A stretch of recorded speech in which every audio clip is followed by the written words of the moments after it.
អូនមួយបានលើកខមមិនថាស៊ុយសគីធ្លាប់ប្រើហើយគឺអត់ល្អទេអញ្ចឹងឯនឹងខ្ញុំនិយាយលម្អិតពីស៊ុយសគីបន្តិចថាតើវាល្អមិនល្អឬក៏យ៉ាងម៉េចអញ្ចឹងស៊ុយសគីកាលណាយើងនិយាយពីល្អនិយាយពីគុណភាពនិងមិនគុណភាពយើងនិយាយពីកត្តាតម្លៃយើងនិយាយពីកត្តាក្នុងការប្រើប្រាស់ស្ថានភាពដែលយើងប្រើស្ថានភាពរបស់ជាងជួសជុលអញ្ចឹង3ចំណុចហ្នឹងយើងធំយើងគួរលើកយកមកនិយាយអញ្ចឹងបងប្អូនតើកាលណាយើងនិយាយពីរឿងគុណភាពយើងភ្ជាប់ជាមួយនឹងតម្លៃឥឡូវយើងឧទាហរណ៍ថាស៊ុយសគីតម្លៃ1000ជាងថ្មីហើយ Honda តម្លៃ2000ជាងថ្មីនិង3000ជាងថ្មីអញ្ចឹងបងប្អូនតើកាលណាតម្លៃទាបផ្សារភ្ជាប់ជាមួយនឹងគុណភាពគឺប្រកាសជាគុណភាពគឺអត់ភ្ជាប់ជាមួយនឹងតម្លៃទាបហើយគុណភាពមកខ្ពស់ទេអញ្ចឹងបើសិនជាបងប្អូនយើងធ្លាប់ប្រើពួកអាសង់ឬក៏ប្រើពួក Honda Click អញ្ចឹង Honda Click យើងប្រើតម្លៃ3000ជាងអញ្ចឹងបើសិនជាយើងធៀបជាមួយ Suzuki តម្លៃក្រោម2000ឬក៏1000លើអញ្ចឹងគុណភាពគឺអត់អាចផ្ទឹមគ្នាបានទេ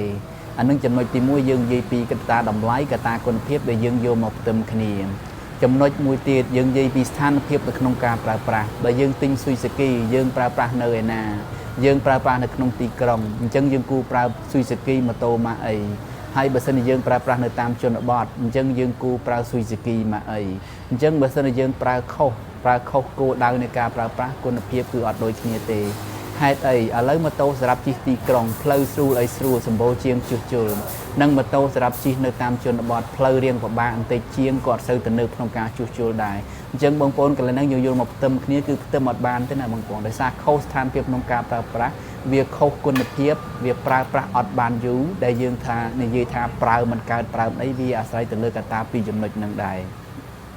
កត្តាចំណុចទី3គឺជាងបងប្អូនអញ្ចឹងជាងនៅទីក្រុងជាងនៅជនបទជាងដែលបងប្អូនប្រើនឹងជំនាញដែរឬក៏អត់ពេលដែលមានបញ្ហាជួសជុលមានបញ្ហាខូចកន្លែងហ្នឹងមិនចង់និយាយថាជាងចេះជាងមិនចេះទេចង់និយាយថាពេលដែលយើងខូចហ្នឹងយើងបានទៅកន្លែងជាងជំនាញដែរឬក៏ទេ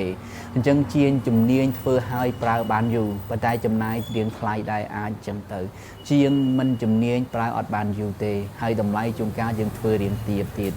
កត្តាមួយទៀតបើសិនជាបងប្អូនធ្វើហ្នឹងអ្នកខ្លះគាត់ថាធ្វើតិចខូចតិចធ្វើតិច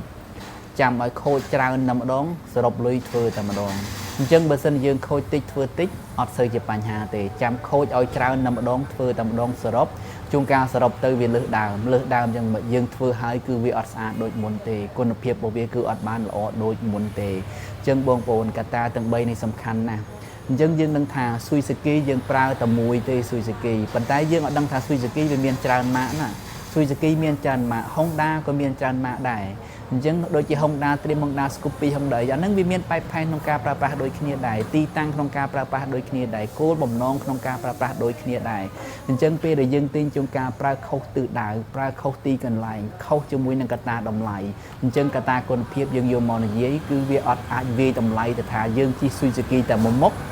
ប្រើតែមួយកន្លែងជួនកាលខុសទិសដៅទៀតខុសពីជាងទៀតអញ្ចឹងយើងបន្ទោសថា Suzuki ទាំងអស់អត់ល្អគឺអត់វាយតម្លៃបានអញ្ចឹងទេអញ្ចឹងម៉ូតូពួក Honda ក៏ដូចគ្នាដែរបងប្អូនបើសិនយើងយកពួកអូតូទៅជិះតាមជនបទផ្លូវពិបាកគឺអត់ធន់ដូចគ្នាដែរអញ្ចឹងគោលបំណងក្នុងការប្រើប្រាស់តម្លៃគុណភាពទីតាំងស្ថានភាពជាងអញ្ចឹងតម្លៃទាំង3ហ្នឹងបងប្អូនត្រូវយកមកផ្ទឹមគ្នាយើងអាចថាប្រើមួយវាតម្លៃបាន10ម៉ាក10ស៊េរីទេបាទអរគុណច្រើន